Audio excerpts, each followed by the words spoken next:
Welcome to special analysis. నేను రమా మండవా. ఈ రోజున మనం తీసుకోబోతున్న టాపిక్ ఏంటంటే తెలంగాణ సీఎం రేవంత్ రెడ్డి రేపటి ఏపీ ఎన్నికలో తన రుణం తీర్చుకోబోతున్నారా చంద్రబాబుకి అంటే అవుననే చెప్పాలి. చాలా రోజులుగా చంద్రబాబు నాయుడు రేవంత్ రెడ్డి రూపంలో కేసీఆర్కి రిటర్న్ గిఫ్ట్ ఇచ్చారనే ప్రచారం ఉంది తెలంగాణ ఎన్నికల ఫలితాలు వచ్చిన దగ్గర నుంచి కూడా. బట్ ఆ ప్రచారానికి కూడా అతీతంగా చంద్రబాబు నాయుడు స్వయంగా రేవంత్ రెడ్డి కేసీఆర్ని పరామర్శించిన తర్వాత చంద్రబాబు నాయుడు కూడా స్వయంగా వెళ్ళి పరామర్శించడం జరిగింది కేసీఆర్ని. అయితే ఈ సిచ్యువేషన్ తర్వాత ఈ రోజున రేపు తెలంగాణలో ఎంపీ ఎన్నికలతో పాటు ఏపీలో ఎన్నికలు కూడా రాబోతున్నాయి, జనరల్ ఎలక్షన్స్, అటు అసెంబ్లీ అండ్ ఇటు పార్లమెంట్ ఒకేసారి. సో ఇలాంటి సిచ్యువేషన్లో రేవంత్ రెడ్డి చంద్రబాబుకు నిజంగానే ఇక్కడ తన గెలుపు రూపంలో అక్కడ గురుదక్షిణ ఇవ్వబోతున్నారనే చర్చ జరుగుతోంది. అయితే ఇక్కడే ఒక ట్విస్ట్ ఉంది.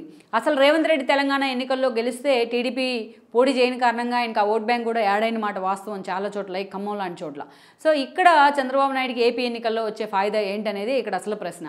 ఇక్కడ మనం చూసినట్లయితే ఇప్పుడు కాంగ్రెస్ వైపు నుంచి రేవంత్ రెడ్డి ఆ రోజు షర్మిల ఎన్నికల కంటే ముందు కాంగ్రెస్లో విలీనానికి ఆమె సిద్ధమవడం జరిగింది. కాంగ్రెస్లో విలీనానికి సిద్ధమైన పరిస్థితుల్లో రేవంత్ రెడ్డి లాంటి వాళ్ళే స్వయంగా ఆమెను అడ్డుకునే ప్రయత్నం చేశారు. షర్మిల కాంగ్రెస్లో పార్టీని విలీనం చేసినట్లయితే పార్టీలో వితిన్ ద పార్టీలో ఒక పవర్ సెంటర్, వేరే పవర్ సెంటర్ ఉంటుంది అని కూడా రేవంత్ రెడ్డి వర్గం అడ్డుకోవడం జరిగింది. వైఎస్ ఫాలోయర్స్ కానీ వైఎస్కి అనుచరులు కానీ ఆల్రెడీ కాంగ్రెస్లో కోమటిరెడ్డి లాంటి వాళ్ళు ఉన్నారు. వాళ్ళంతా షర్మిల వైపు సెయిల్ అయ్యే అవకాశం ఉంటుంది. ఒక గ్రూప్ పాలిటిక్స్ కాంగ్రెస్లో తెరలేచే అవకాశం ఉంటుంది. అందుకే రేవంత్ రెడ్డి వర్గం దీన్ని తీవ్రంగా అడ్డుకునే ప్రయత్నం చేసింది. డీకే శివకుమార్ లాంటి వాళ్ళు కూడా అందుకు అనుమతి కూడా తెలుపున్నారు. ఆ క్రమంలోనే రేవంత్ రెడ్డి ఆ రోజున షర్మిలను ఏపీ ఎన్నికల్లో అక్కడ ఫేస్గా పెట్టి కాంగ్రెస్కు ఎన్నికల్లోకి వెళ్ళాలి అన్న ఆలోచనను ఆ రోజు కాంగ్రెస్ అధిష్టానం ముందు ఉంచారు. కాంగ్రెస్ అధిష్టానం కూడా అందుకు అంగీకరించిందనే వార్తలు వచ్చాయి. సో ఈ క్రమంలోనే ఈ రోజున పూర్తి స్థాయిలో షర్మిల పార్టీని కాంగ్రెస్ విలీనం చేసుకోబోతోంది. త్వరలోనే షర్మిలని కాంగ్రెస్ వైపు నుంచి ఆమెను పీసీసీ చీఫ్గానా లేకపోతే ఒక కాంగ్రెస్ వైపు నుంచి ఒక కీలకమైన నేతగానా స్టార్ క్యాంపైనర్గానా పెట్టి ఏపీలో కాంగ్రెస్ని రీవ్యాంప్ చేసే ప్రయత్నం జరుగుతోందని ఒక చర్చ. కేవీపీ లాంటి వాళ్ళు దీంట్లో సీరియస్గా ఇన్వాల్వ్ అవుతున్నారు అనేది ఇంకో చర్చ. అందుకే ఆ యాంగిల్లో చూసినా ఈ రోజున రేవంత్ రెడ్డి నిజంగానే చంద్రబాబు నాయుడు గురుదక్షిణ అనుకోవాలి. ఎందుకంటే ఈ రోజున షర్మిల లాంటి పార్టీలు అక్కడ పోటీ చేసినట్లయితే ఆమెకు వచ్చే ఓట్లెన్ని సీట్లెన్ని అనేది పక్కన పెడితే జగన్మోహన్ రెడ్డిని వ్యతిరేకంగా రేపు షర్మిల మాట్లాడాల్సి ఉంటుంది. సో ఆ యాంగిల్లో మనం చూసుకున్నా అది చంద్రబాబుకు టీడీపీకే ఒక యాడ్ ఆన్ ఎలిమెంట్ అవుతుంది. ఎందుకంటే షర్మిల వచ్చి రేపు జగన్మోహన్ రెడ్డిని టార్గెట్ చేస్తే టీడీపీ కూడా ఈ ప్రచారాన్ని తమకు అనుకూలంగా ఉపయోగించుకునే అవకాశం ఉంటుంది. సో జగన్మోహన్ రెడ్డిని ఎస్టాబ్లిష్ చేసి ఆయన విధానాన్ని ఎస్టాబ్లిష్ చేసే యాంగిల్లో సో ఇదొక ప్లస్ పాయింట్ రేవంత్ రెడ్డి కారణంగా చంద్రబాబు నాయుడికి.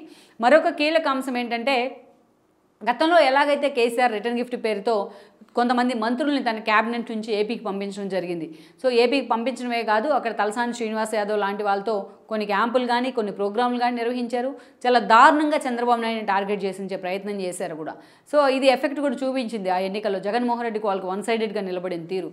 సో అందుకే ఈ రోజున అదే స్థాయిలో ఈ రోజున రేవంత్ రెడ్డి కూడా ఏపీ ఎన్నికల్లో వేలు పెట్టబోతున్నారనే చర్చ ఉంది.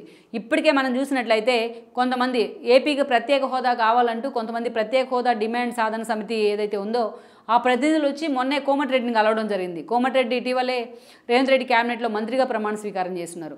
అసలు కోమటిరెడ్డికి ఏపీలో ప్రత్యేక హోదాకి ఎలాంటి సంబంధం లేకపోయినప్పటికీ ఈరోజు కాంగ్రెసే గతంలో హామీ ఇచ్చింది కాబట్టి కాంగ్రెస్ని హైకమాండ్ ఒప్పించాలన్న దిశగా వాళ్ళు కోమటిరెడ్డిని కలవడం జరిగింది. అయితే రేవంత్ రెడ్డి అనుమతి లేకుండా ఆ పరిస్థితి అయితే ఉండేది కాదు. అందుకే ఈ రోజున కాంగ్రెస్ నుంచి కొంతమంది మంత్రులు రేవంత్ రెడ్డి అనుమతితో హైకమాండ్ అనుమతితో ఏపీ ఎన్నికల్లోకి ఎంట్రీ ఇవ్వబోతున్నారనే చర్చ ఉంది. ఏపీ ఎన్నికల్లో అటు కాంగ్రెస్ తరపున ప్రచారం కూడా చేయబోతున్నారనే అంశం ఉంది.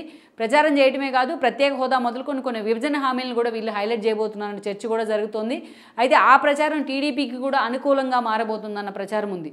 ఎందుకంటే ఇక్కడ ఎలాగైతే చంద్రబాబు నాయుడు పోటీ చేయొద్దంటూ తీసుకున్న నిర్ణయం రేవంత్ రెడ్డికి కాంగ్రెస్కు లాభించిందో ఏపీ ఎన్నికల్లో కాంగ్రెస్ ప్రచారం చేసినట్లయితే ఆ ప్రచారం టీడీపీకి లాభిస్తుందన్న అంచనాలు కూడా ఉన్నాయి.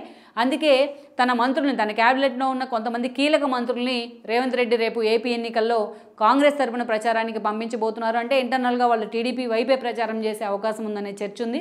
ఇక ఇదే సమయంలో చూసినట్లయితే వాళ్ళు యాజ్ యూజువల్గా జగన్మోహన్ రెడ్డికి వ్యతిరేకంగానే షర్మిల కానీ మిగతా మంత్రులు కానీ ప్రచారం చేసే అవకాశం ఉంటుంది.